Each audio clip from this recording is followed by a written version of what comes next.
Selamat sore, Assalamualaikum warahmatullahi wabarakatuh. Perkenalkan, nama saya Argia Rizal Raffi dari kelas 2C. Oke, kali ini saya akan membahas tentang object oriented design. Nah, apa aja sih yang ada pada object oriented design? Yang pertama itu ada yang saya akan bahas tuh mengenai tentang apa itu object oriented. Apa sih yang dimaksud dengan object oriented gitu? Yang kedua adalah apa perbedaan antara object oriented design dengan object oriented programming. Nah, sedangkan yang ketiga kita akan membahas tentang basic dari prinsip object oriented design, dan yang terakhir saya akan membahas tentang basic dari UML. Nah, UML itu adalah Unified Modeling Language. Oke, teman-teman ya. Langsung kita ke materi gitu. Oke, yang paling pertama saya akan membahas tentang apa itu objek dan apa itu kelas gitu. Nah, kelas itu merupakan suatu blueprint atau cetakan untuk menciptakan instance dari objek. Sedangkan objek itu adalah sebuah objek dari kelas yang telah didefinisikan. Artinya objek itu adalah isi dari kelas. Dan kelas itu adalah wadah dari objek gitu. Contohnya adalah contohnya apa ya, anjing. Contohnya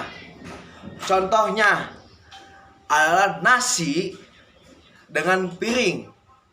Piring itu adalah sebuah kelas dan objeknya itu adalah nasi. Dan di piring itu tidak hanya ada nasi.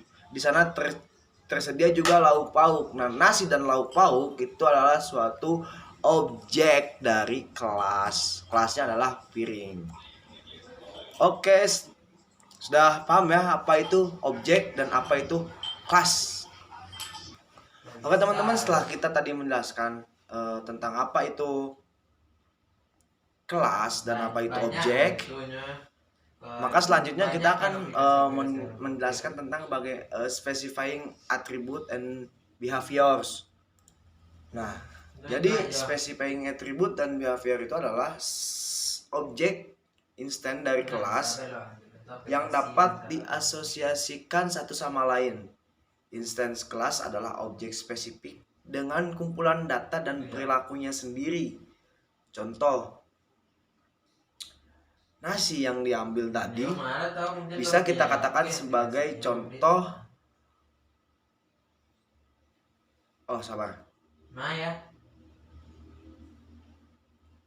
Contoh, piring yang kita gunakan tadi sebagai contoh untuk kelas itu bisa kita katakan sebagai contoh kelas pada umumnya.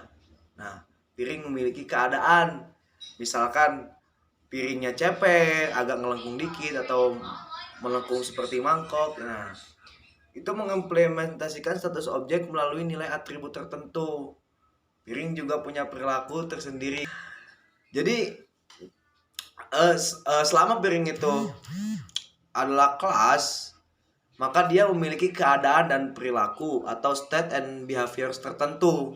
Untuk itu, Kak,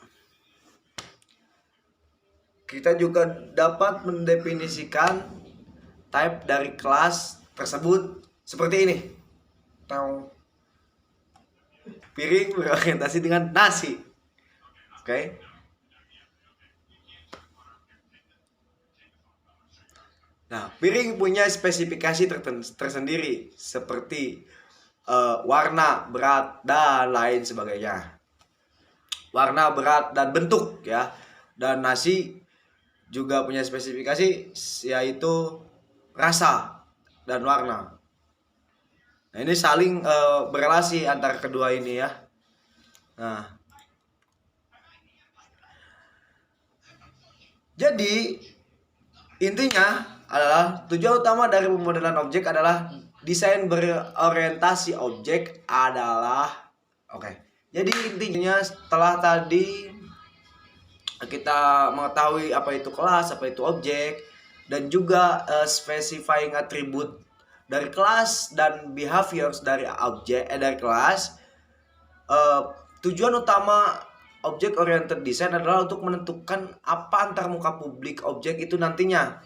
Antarmuka adalah kumpulan atribut dan metode yang dapat diakses oleh objek lain untuk berinteraksi dengan objek tersebut.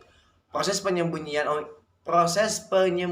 implementasi objek ini disebut penyembunyian informasi.